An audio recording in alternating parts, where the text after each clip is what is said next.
बच्चों, आज का हमारा विषय है हिंदी विषय हम पढ़ेंगे, जिसमें हमारा टॉपिक है आज का व्याकरण में वाक्य। वाक्य देखो क्या होता है। हम आमतौर पर अपनी भाषा को जब हम बात करते हैं दूसरे के साथ, तो हम बहुत सारे वाक्यों का प्रयोग करते चलते हैं अपनी भाषा में। वो वाक्य होते क्या है? वाक्य शब्द वाग धातु से बना है। वाग का अर्थ होता है बोलना या कुछ कहना। इसका मतलब है कि हम जब भी कुछ भी बोलते हैं तो उसको हम वाक्य कहते हैं, लेकिन उस वाक्य का सही मायने में जो सही अर्थ होता है वो वाक्य क्या होता है, ये जानिए आप परिभाषा के साथ। आइए पढ़ते हैं परिभाषा। सार्थक शब्दों का ऐसा समूह जो पूर्ण अर्थ तथा भाव को प्रकट करे, उसे हम क्या कहते हैं? वाक्य कहते हैं। वाक्य हमारा हमेशा ऐसा होना चाहिए जिसमें किसी तरह का कोई भी क्रम उनका चेंज ना हो, परिवर्तित ना हो। इनके अगर पदों को हम आगे पीछे बदल देते हैं किसी भी वाक्य का, उदाहरण के तौर पर हम लेते हैं एक वाक्य, बच्चे खेल रहे हैं। अगर हम इस वाक्य का क्रम चेंज कर देते हैं, हम इसको रहे हैं आगे कर दें, क्रिकेट बाद में कर दें और खेल उससे भी बाद में कर दें, तो इसका मतलब है कि ये वाक्य हमारा क्या बनेगा? रहे हैं क्रिकेट बच्चे खेल। तो ये वाक्य हमें बिल्कुल भी कोई अर्थ नहीं दे रहा है, तो इसीलिए ऐसा वाक्य हमारा गलत होगा। क्योंकि एक वाक्य को बनाने के लिए सही मायने में हमारा कोई क्रम होता है। उस क्रम में सबसे पहले हम कर्ता को लिखते हैं। क्या लिखते हैं? कर्ता। हम सबसे पहले वाक्य को बनाते हुए कर्ता शब्द को प्रयोग करते हैं। उसके बाद हम कर्म को स्थान देते हैं और सबसे बाद में क्रिया। इसका मतलब है कि एक वाक्य बनाते हुए हमारे लिए सबसे जरूरी क्या है? कर्ता, कर्म और क्रिया का होना बहुत जरूरी है।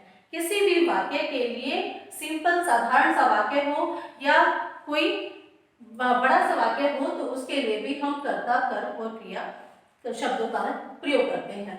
अगर हम इनका क्रम चेंज कर दें, अगर हम क्रिया को सबसे पहले लेकर आए और कर्ता को बाद में लेकर चले जाएं, तो वो हमारा अर्थ का अनर्थ हो जाएगा। हमें उस वाक्य का कोई अर्थ समझ नहीं आएगा। इसीलिए ये परिभाषा हमारी पूर्णतः सार्थक बनती है कि सार्थक शब्दों का ऐसा समूह जो पूर्ण अर्थ तथा भाव को प्रकट करे, उसे हम क्या कहते हैं? वाक्य कहते हैं। अब देखिए आगे वाक्य के अंग हम पढ़ते हैं नेक्स्ट। इसके बाद वाक्य के अंग, देखो ध्यान से सुने, ये क्या है? वाक्य के अंग। मैं आपको वाक्य के भेद नहीं कह रही हूँ, वाक्य के अंग। अक्सर बच्चे गलती करते हैं यहाँ पर।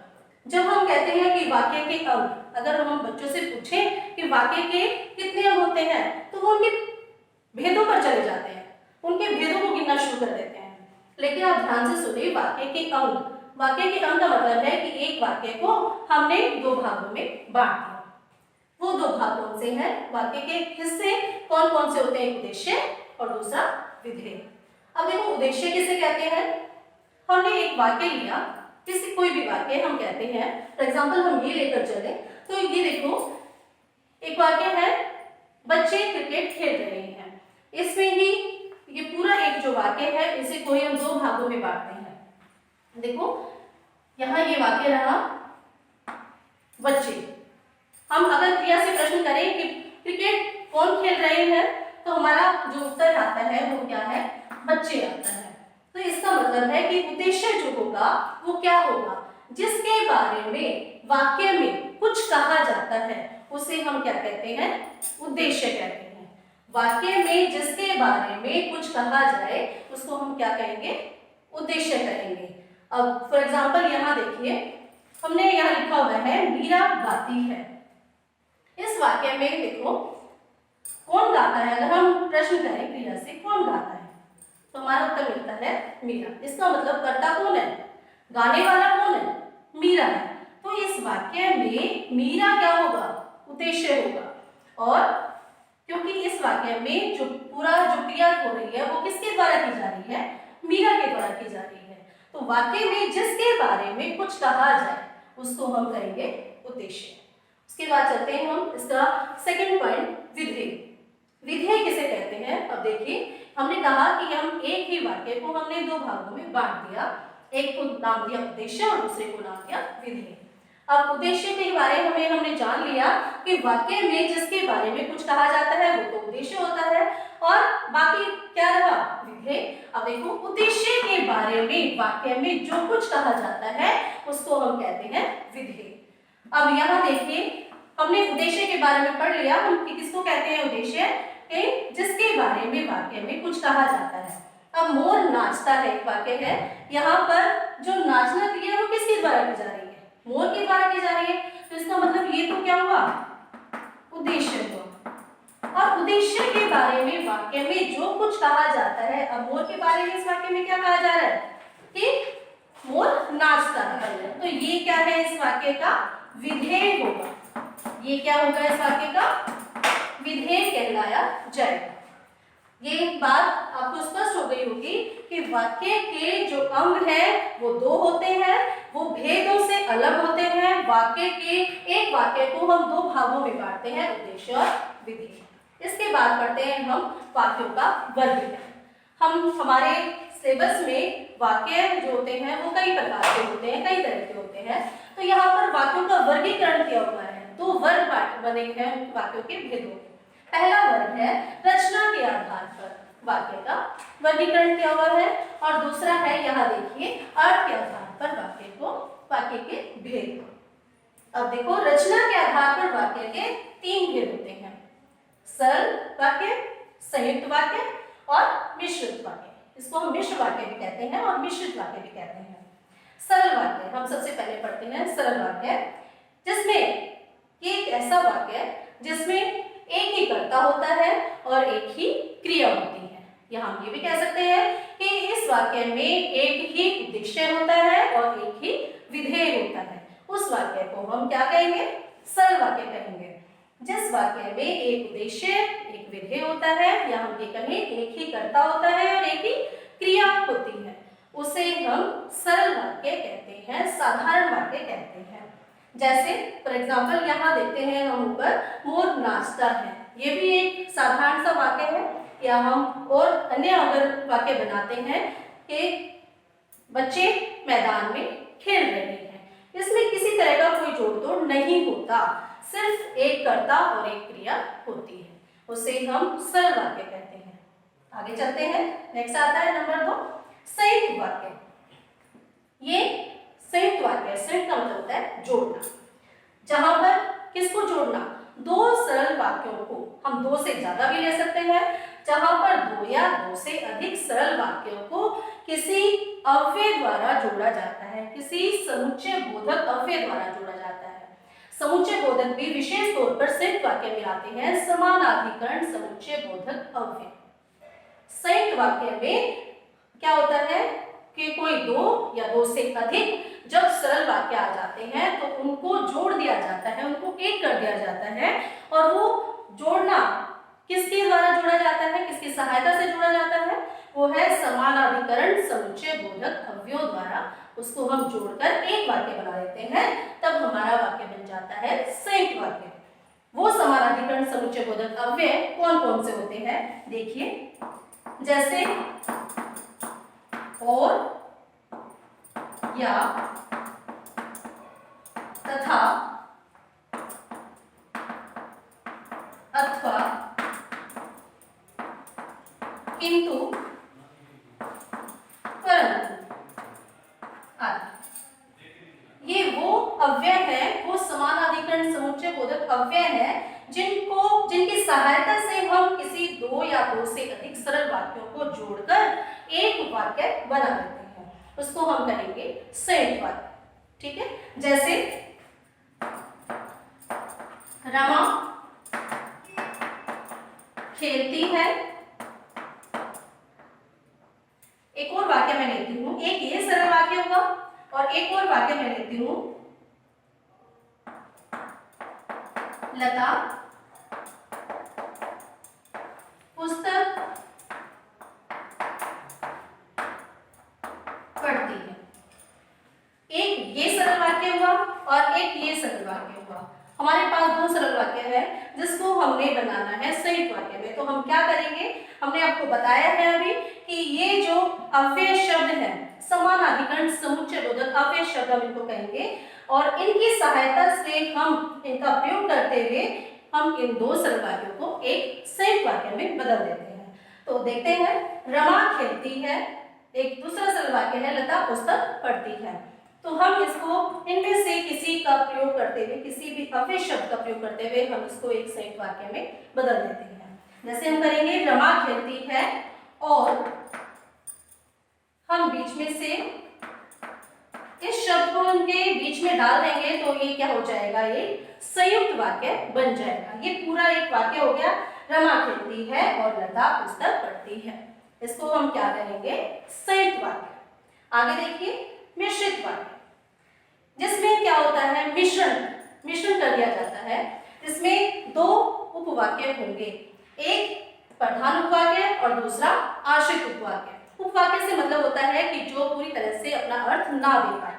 तो एक मुख्य प्रधान उपवाक्य, दूसरा उसके ऊपर आश्रित होगा, जिसके बिना हम वाक्य का अर्थ नहीं ले सकते, उसको हम कहेंगे मिश्रित वाक्य। ठीक है, आगे देखते हैं, इससे एग्जाम्पल एक बार कर लेते हैं, समझ लेते हैं। जैसे महात्मा गांधी जी ने कहा था। अब अगर इतना ही हम कहें आपको महात्मा गांधी जी ने कहा था, तो हमें उसका अर्थ समझ नहीं आ रहा। अगर हम इसके साथ लगाते हुए करें कि महात्मा गांधी जी ने कहा था कि अपना कार्य स्वयं करो, तो हमने एक शब्द बीच में प्रयोग किया है कि, इसको हम कहते हैं व्याधिकरण समुच्चय बोधक अव्यय शब्द। संयुक्त वाक्य में हमने प्रयोग किया समानाधिकरण, मिश्रित वाक्य में हम करते हैं व्याधिकरण समुच्चय बोधक अव्यय शब्द। ये होते हैं कि, क्योंकि, जो सो, जैसे, वैसे, जितने भी जोड़े वाले शब्द आते हैं उनको हम जब बीच में डालते हैं, जैसे एक प्रधान वाक्य में ये आएगा तो आश्रित वाक्य में बीच में ये डालते हुए हम वाक्य को बनाते हैं। तो इस तरीके से हमारा मिश्रित वाक्य बन जाता है। ये थे आपके रचना के आधार पर वाक्य के भेद।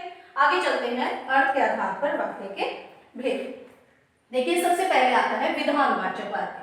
विधानवाचक वाक्य का मतलब क्या है कि विधानवाचक वाक्य में वो वाक्य होता है जिसमें वाक्य में कोई ना कोई क्रिया हो रही हो, किसी काम का करने का बोध हो रहा हो कि कुछ कार्य हो रहा है। जैसे फॉर एग्जाम्पल के तौर पर, राधा गीत गा रही है, राधा गीत गा रही है, तो यहाँ पर कोई काम हो रहा है, किसके जरिए, राधा के जरिए। कौन सा, कि गीत गा रही है। ठीक है, ये इस तरह का वाक्य होगा विधानवाचक वाक्य। इसको हम सरल वाक्य भी कहते हैं। जैसे हमने यहाँ पढ़ा था रचना के आधार पर वाक्य के भेद में, जो सरल वाक्य होगा वही विधानवाचक वाक्य भी होगा अर्थ के आधार पर। अगला है निषेधवाचक वाक्य। निषेधवाचक, निषेध शब्द का अर्थ होता है नहीं वाले, नकारात्मक वाक्य भी हम इसको कह सकते हैं, जिसमें नहीं का बोध हो, कोई क्रिया न करने का बोध हो, किसी चीज के लिए मना किया जा रहा हो, उसको हम कहते हैं निषेधवाचक वाक्य। जैसे आज वर्षा नहीं होगी। ठीक है, इसमें नहीं आ गया, ये इसकी पहचान भी बन जाती है। निषेध नकारात्मकता और नहीं का बोध कराने वाले शब्द जहां जिस वाक्य में आते हैं तो वो क्या है, वो वाक्य निषेधवाचक वाक्य कहलाता है, अर्थात नकारात्मक वाक्य कहलाता है। प्रश्नवाचक वाक्य, जिस वाक्य में किसी से कुछ प्रश्न पूछने का बोध हो वो प्रश्नवाचक वाक्य। ये तो नाम से स्पष्ट हो जाते हैं प्रश्नवाचक, जिसमें किसी से कोई प्रश्न पूछा जा रहा हो और वाक्य के अंत में प्रश्न सूचक चिन्ह लगाया जाता है। तो इससे भी स्पष्ट हो जाता है कि वाक्य किस प्रकार का है, प्रश्नवाचक वाक्य। नेक्स्ट आता है आज्ञावाचक वाक्य। आज्ञा, नाम से स्पष्ट हो जाता है इसमें भी कि किसी को आज्ञा देना, किसी को उपदेश देना, इस तरह का जहां पर भी जिस वाक्य में हमें बोध हो रहा है, क्योंकि ये है अर्थ के आधार पर हम इनको देखते हैं, जब वाक्य पढ़ते हैं बोलते हैं कि ये किस तरह का अर्थ हमें दे रहे हैं। तो वैसा ही आज्ञावाचक वाक्य जब हम इनको पढ़ते हैं तो इससे पता चलेगा कि इसमें आज्ञा दी जा रही है, उपदेश दिया जा रहा है, तो वही क्या होंगे, हमारे आज्ञावाचक वाक्य होंगे। जैसे शांत रहो, जैसे यहां से बाहर चले जाओ, जैसे मेरे लिए एक गिलास पानी ले आओ। तो इस तरह के जितने भी वाक्य होते हैं वो सारे आज्ञावाचक वाक्य कहलाते हैं। अगला है आपका इच्छावाचक वाक्य। इच्छाएं जाहिर होती हैं, हमारे मन की मनोकामना हमारी जाहिर होती है। हम किसी को आशीर्वाद स्वरूप हम कुछ कहते हैं, जैसे ईश्वर तुम्हें लंबी उम्र दे। हम कहीं यात्रा पर निकलते हैं तो हमारे बड़े बुजुर्ग कहते हैं तुम्हारी यात्रा मंगलमय हो। तो ऐसे वाक्य इच्छावाचक वाक्य है, क्योंकि ये हमारी इच्छा को जाहिर कर रहे हैं। संदेहवाचक, संदेह शंकाएं, जहां पर शंका हो, जहां पर क्रिया का हमें पक्का पता ना हो कि वो हो रही है या नहीं हो रही, कि कंफर्म है या नहीं, शायद आज वर्षा होगी। आगे है संकेतवाचक। संकेत इशारा है, एक क्रिया दूसरी क्रिया की तरफ इशारा करें, जैसा करोगे वैसा करोगे। नेक्स्ट आता है नंबर 8, विस्मयादि बोधक। वाह कितना सुंदर फूल है। विस्मयादि से मतलब है हमारे मन के भाव, हम खुश हैं, शोक है, हर्ष है, उल्लास है, इस तरह के हमारे भाव हैं। वैसे ही हमारा वाक्य को पढ़ते हुए अर्थ हमें क्लियर हो जाता है कि वाह यानी हम खुश हैं, वाह कितना सुंदर फूल है। हम किसी फूल को देखकर हमारे मन की इच्छा जाहिर होती है, हमें पता चलता है कि ये किस तरह का अर्थ हमें दे रहा है। तो ये था आज का हमारा टॉपिक वाक्य। फिर मिलते हैं नेक्स्ट टॉपिक के साथ, तब तक के लिए नमस्कार।